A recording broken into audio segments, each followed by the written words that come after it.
G'day guys, got a funny one this time. I don't know if it's funny or peculiar.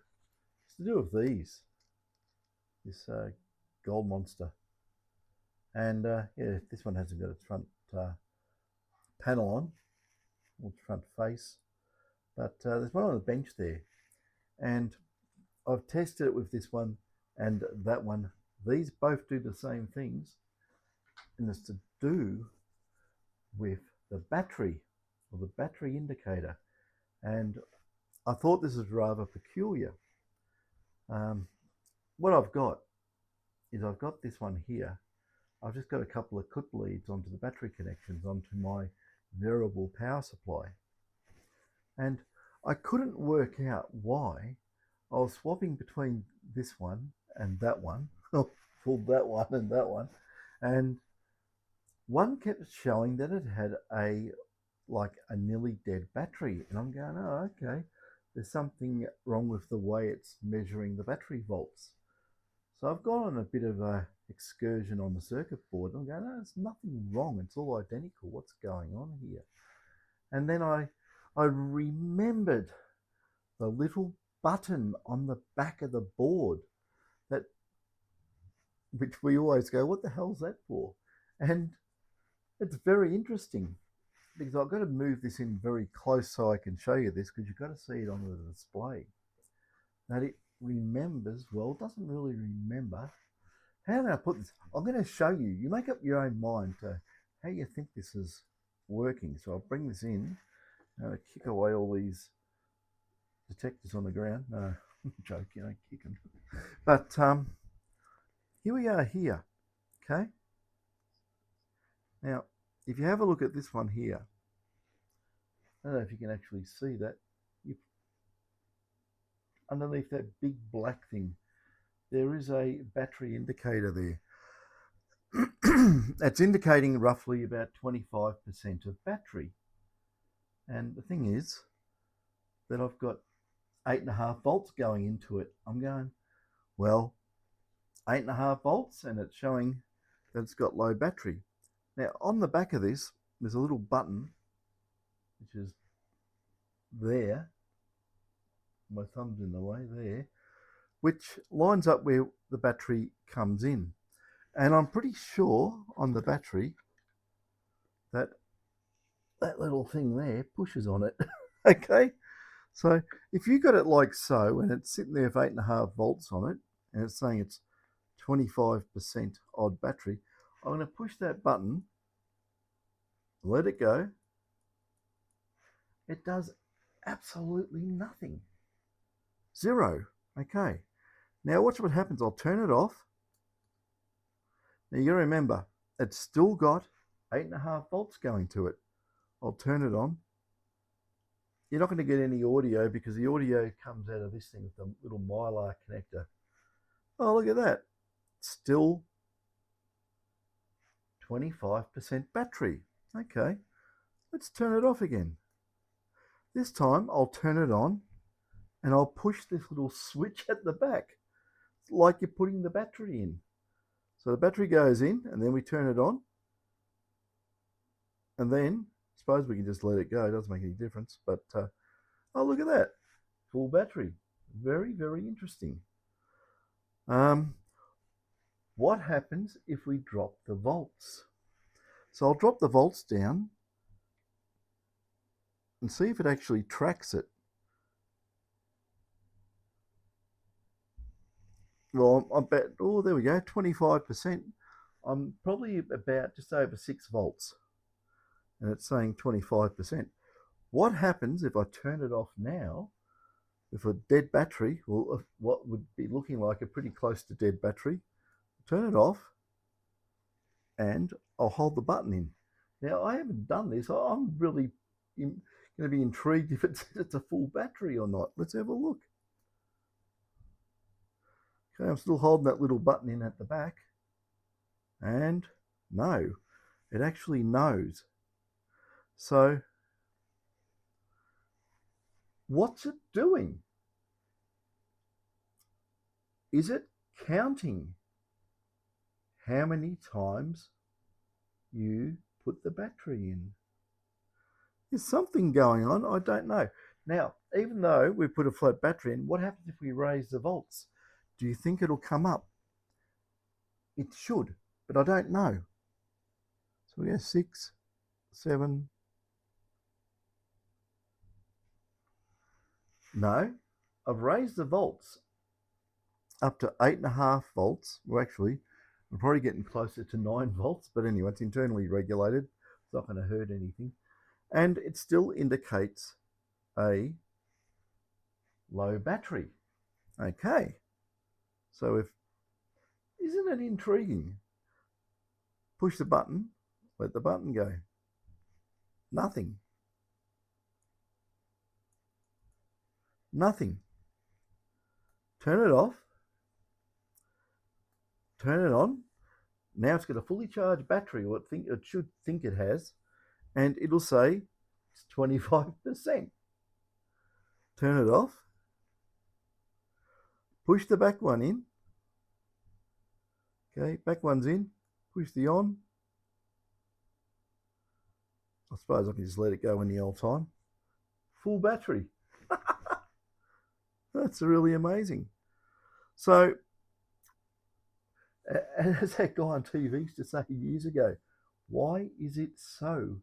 Why is it so? That's very strange. So, if I do drop the volts now, yes, it will indicate a falling battery voltage. And yeah, it's got something to do with something. I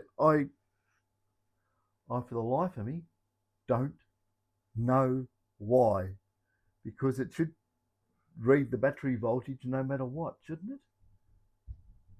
You know, you don't have to push a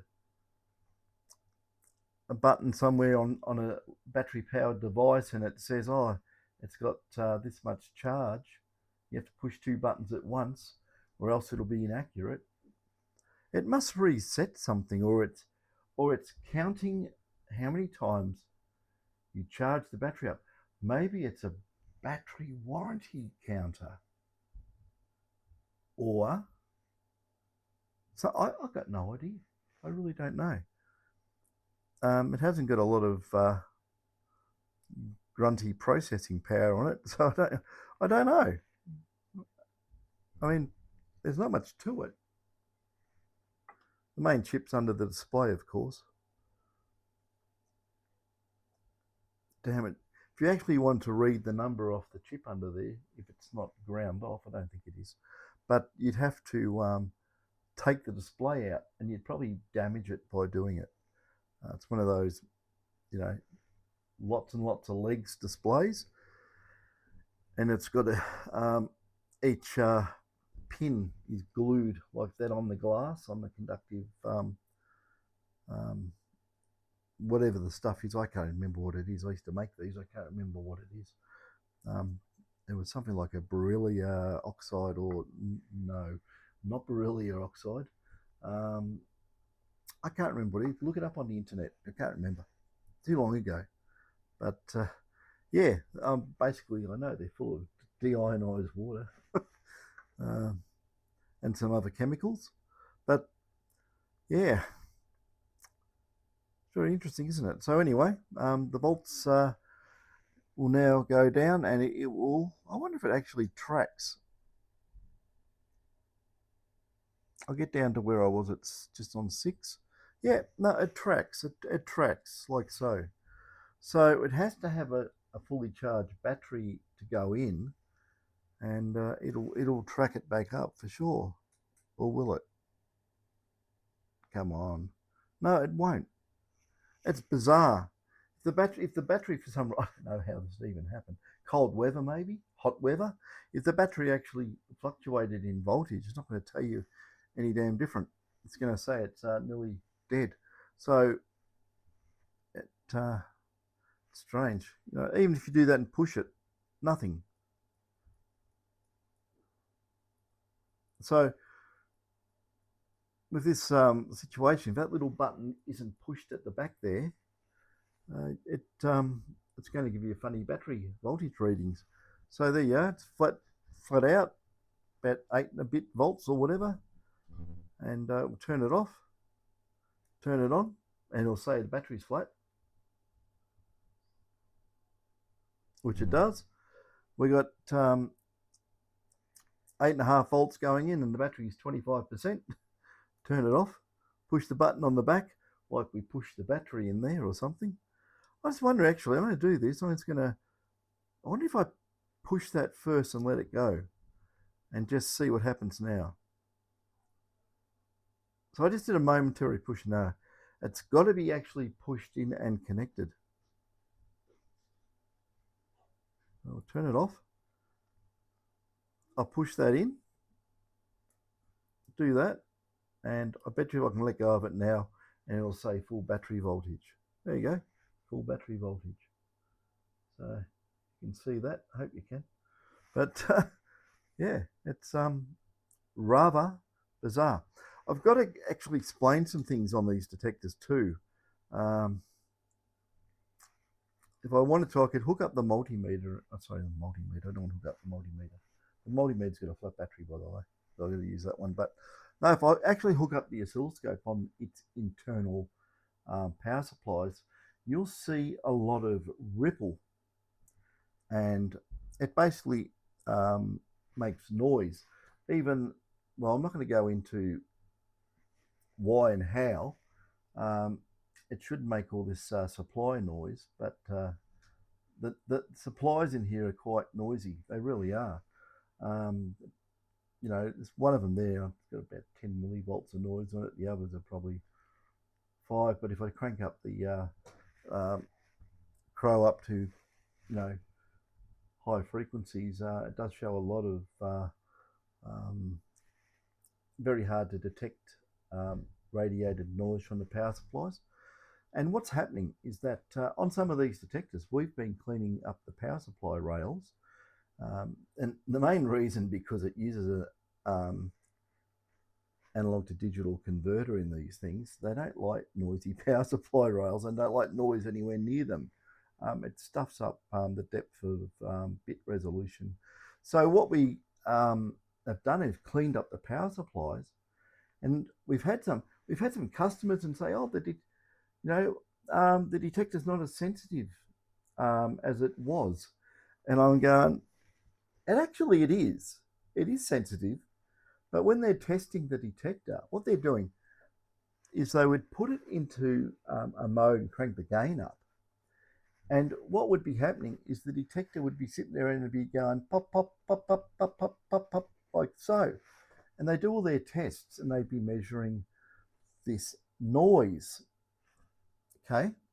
And this is the funny thing where people just don't understand. Okay. So I'm going to explain it so people understand. So you got all this poppity pop, pop, pop noise, and it's probably stuff getting into the A to D and triggering it anyway. So you get rid of all noise out the internal power supplies and any radiated noise, and you just do some general cleanups on the board design or circuit design.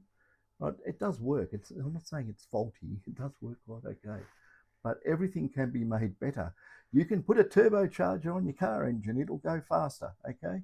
Doesn't come out with that, but you can do it, okay? Doesn't come out with some bits and pieces, but we can do it. Same thing. So don't take offense. And, you know, you can put tons of stuff on it. You can do all sorts of things. It just makes it more expensive on the manufacturing. Then they've got to sell it for more. And then it's harder to compete against other products. So it's all done on a, you know, cost benefit sales ratio to make these things. So there's nothing wrong with it. It's a bloody good detector. So anyway, what's happening is people who got these things and they're going, oh, okay, we tested it. I can hear the noise. Oh, great.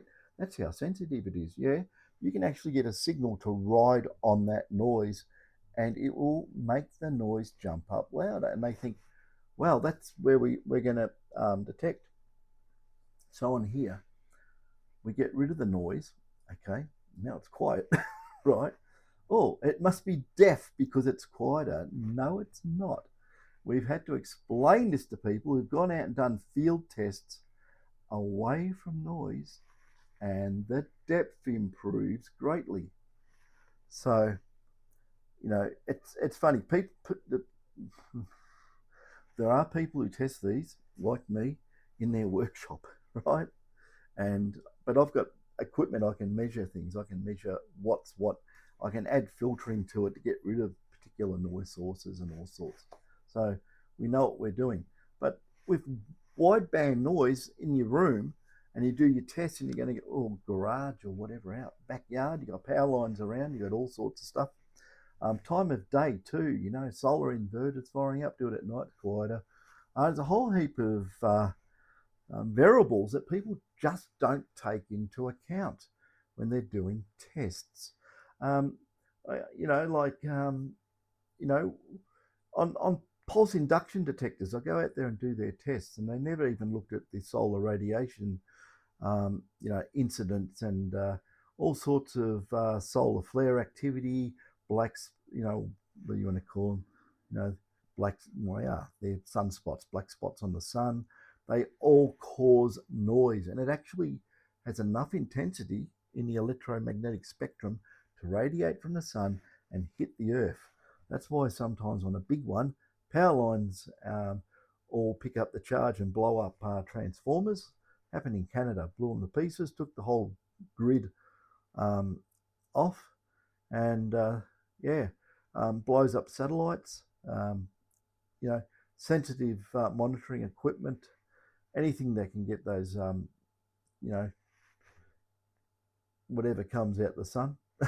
It's a lot of stuff actually. Charged particles, electromagnetic waves, all sorts of things. It's probably things that jump out as well and, deorbit your electrons around your atoms in your body and cause cancer. Who knows? Did you know people who fly a lot in aeroplanes are more susceptible to cancer? I'll go read that one up. I wonder why. Anyway, there's all these things happening, all these variables, whatever they may be, okay, and makes noise. So you got to look at what's happening on the day. Go and have a look at space weather, what NASA put out, and it tells you all the things that are happening with the sun. Okay, it tells you all sorts of things. Even the ionosphere charges up and starts, whacking you with radio waves from, thousands of miles away. There goes noise in your detector. It all comes up. As we know, over the horizon, gives pulse induction detectors an absolute hiding. They completely start whopping all over the place. So doing tests, you should probably be in a RF dead room to do proper testing if you want to. But you're living in the real world, so you got to cop everything. So why not? But you just got to be aware what's happening at the time, so you don't say, well, here's my standard detector, and you would do all this testing on a really quiet day, and then we get our detector a week later, and it's massive solar activity and geomagnetic storms and all sorts of horrible things happening, and they go and test the detector and they go, it's noisy. This is fair income. This is what happens. So, you have a look, and when they ring up and you go, oh, okay, wait a couple of days and try it again. It's quiet. I'm not kidding you. I'm not kidding you. But you got to be aware of all this, and most people aren't. They have got no clue. My detector's noisy. Really? Is it the detector or is it the environment? Both will make your detector noisy. If the detector's faulty, it'll be noisy, and if it's the environment, it'll be noisy. Anyway, I didn't want to really go on about that. You can have a look at what comes out of one of these detectors if you really want. Oh dear me, I'm probably a bit slow. There we go. Yeah, that's its transmit waveform. As you can see, these things are VLF type detectors. They're just a transmitter of a sine wave. They're not pulse induction. So that's it. And eventually that'll go down and disappear if I turn the power off. Yeah, so I just thought that battery thing was really interesting. I've never seen it on anything before. I have noticed a little switch on the back of these things, but I've poked them in the past and I go, it doesn't do anything. You know? And I said, hang on a second, it only gets poked when the battery goes in. So I actually went and did a bit of deeper looksy and found out that it definitely controls the voltage display depending if the battery's charged or not. I really don't know why. Um, Someone out there knows. So whoever developed that and put that feature in the detector, you can tell me. And the fellow that contacted me once, he used to work for Planet Innovation, did a lot of work on these detectors, he tells me, did all the display. Maybe you know, and you can tell me what the hell that button is really for. Is it a cycle counter? Is it a charge counter? Does it reset its internal battery monitoring, like the accuracy of it? Does it do something like that? I don't know. It's just bamboozling. So, yeah, these things very interesting. I should show you the noise out of the internal power supplies, but it's going to be fiddly and it's going to be hard to see. Really need the oscilloscope a lot closer to see all the noise come out of it, but they are noisy. You can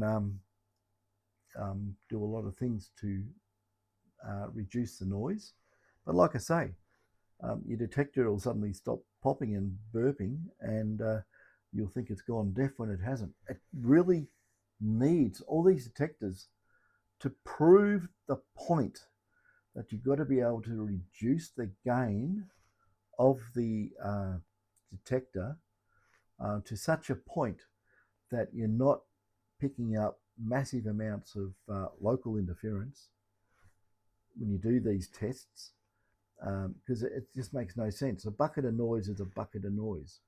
It doesn't make much difference if someone's screaming in one ear hole or screaming in both. You're still going to get a bucket of noise. If you can get all that down to a whisper, then you can start telling the difference between whispers and fading it off. But buckets of noise, no, you can't do anything with it. It obliterates the noise floor. You can't see what's going on down here. It's all up here waving around. If you can actually get this down to the noise floor, which is the way the detector's amplifying small signals, and you can get that down there, and even if you want to get it under, if you improve this, well, then you can drop that. Oh, well, I can hear that now. That's how all this sort of stuff works, and people just don't understand. I've got people, like the fellow out there doing tests with a 7,000 on a gain of 18. I thought that was the best one I've ever seen in my life. Two buckets of noise, two detectors, one bucket of noise in that one, and a bucket of noise in that one, and we can't tell if it's any more sensitive. I always thought that was funny. I thought that was one of the most funniest things I've ever seen in my life. And yeah, you probably know who I'm talking about, but yeah, it's quite amazing. It really is. But yeah, with detectors, you've got to have lab facilities to do the initial stuff, and then you do field testing. But also depends on the day and depends on a lot of other factors, and it depends if you can drive the detector properly. Is probably one of the most important things of all. And yeah, and then people will do things and say things, and then they do things and dig themselves a hole they can't get out of, which I find is quite amazing too. And then they double down and they triple down and they 4 times down on their first mistake, and they try and prove that mistake was real, and they do all sorts of budgy things to prove that what they say is correct when it's not correct. It's easy to prove. Like I say, this is a thing that will be proven in the future, and it's going to be massive amounts of egg on face for a few people, because things that are uttered do not go away when they are recorded. So it's quite funny. Did you know making a false document and putting it to anybody is a offence? Did you know that? Should tell you that. Yeah, I think it's was it $10,000 or $15,000 fine, 7 years in jail. Better not go to the cops about that one. Might get someone in trouble. But it's quite interesting how things work. Very interesting indeed. But we don't want anyone getting into a criminal case, do we? We don't want that, because yeah. He said, she said, but I forgot to say what he said. Oh no, I left that out. Oh no, dear. Oh, that disappeared off the internet really quick, didn't it? When it was pointed out. Yeah, anyway, I shouldn't rave on about that stuff. Like I say, it'll all come to a head, and you can all have a laugh about it with me when it does happen. It will be interesting. Anyway, there you go. Off course, off track, but it's still detectors to a degree. Anyway, that's the gold monster. And yeah, when you get one done, please understand that it's not going to pop and burble as much as what it did. Okay? So, yeah. It's very easy to, well, what's actually happening, I'll tell you what's actually happening, right? All these pops and burbles that are getting through the system and triggering it to make it make noise when there's basically no signal there, right? And the signal rides on it. All it's going to do in a lot of cases is give you lots and lots of false signals, right? It's because it's going to react to everything. It's just the way it is. A real gold or metallic target, you know, has a longer time constant to it than something going, right? So that's what it is. You're going to go, what, bip, bop, bop, bop, bop, bip, bop, you know, and then try and think it's a target, and it's not. You want to ignore all that, and you want those, you know, longer time constant signals that don't go bip, bop, bop, you know, more of a woo woo sort of a sound. But like I say, the average public has no understanding of this, you know, because why would they? You know, so, you know, maybe when I do detectors in the future, I'll have to send them out with, you know, a book like an encyclopedia and explain all the variances that can happen and how to make your detector work very, very nicely. Much better than, oh, I could digress a bit here and start showing you some of the old, actually, I'll leave it for another video, but a fellow sent in some very, very tiny gold. I think we did a modified, this is what got me. We did a modified, I think it's a 4500 for him. And he's using the nugget finder coils, and he's got gold down to 0.04 of a gram. They are tiny, tiny, tiny things. And then there's another one someone sent in. They got gold. I think possibly this might be a 5,000 we did for him, but he showed a lot of gold there. I can't remember who it is, and I actually can't find it again. I don't know if it was sent by messenger or phone message or email. It's in one of those, but I think it was up to 731 grams of gold. Really big stuff, so that looked really good. But yeah, we do get a lot of stuff like that sent, so keep it up. It's really good. I don't, if you don't want your name said, if we ever show it, just say, you don't want your name set or any identification whatsoever. And if you want to say, yeah, I found it, and you know, up yours to everyone else, or you can put your name there if you want. I don't care.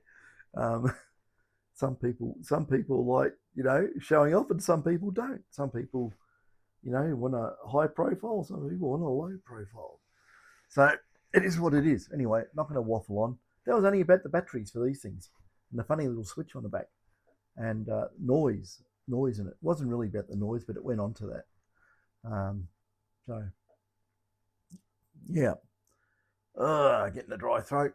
There we go, fix that. Anyway, that's all, folks. Yibbida yibbida. Catch you later.